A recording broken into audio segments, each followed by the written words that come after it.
Yuk. Wajib. Ya,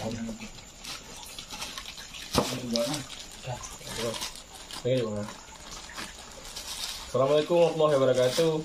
Salam. Kembali lagi bersama Cial dan Sementara.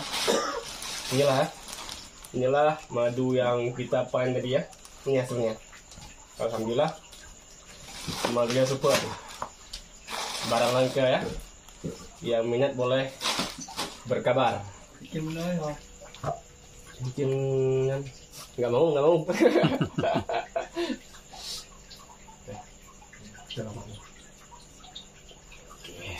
Asoto. Aso kuah mame. Mame.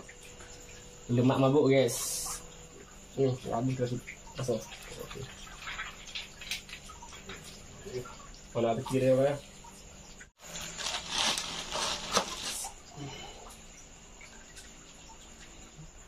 Malam ini ya, panen madu kita. Nah,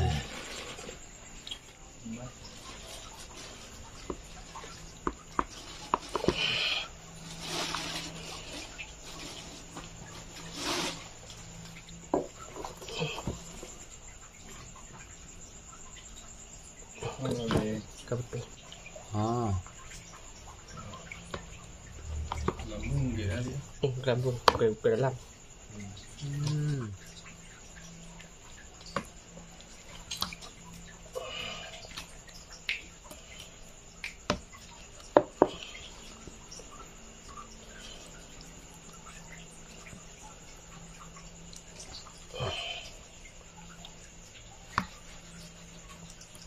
Pilih jadinya.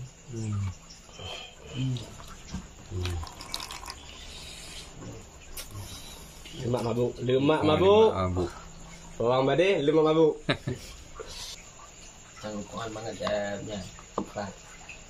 Ini macam apa?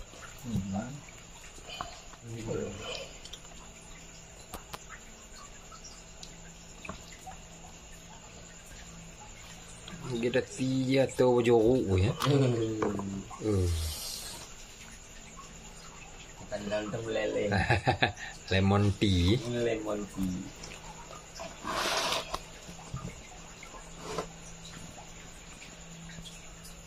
Bismillahirrahmanirrahim.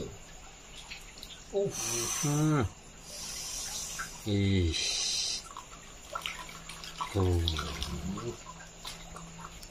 Lemak mabuk guys. Oh, mana tu? Enggak kami campur ya. Habis langsung diperas. Masuk ember, masuk botol, masuk plastik ori. Nggak ada campur-campur plastik. Oke.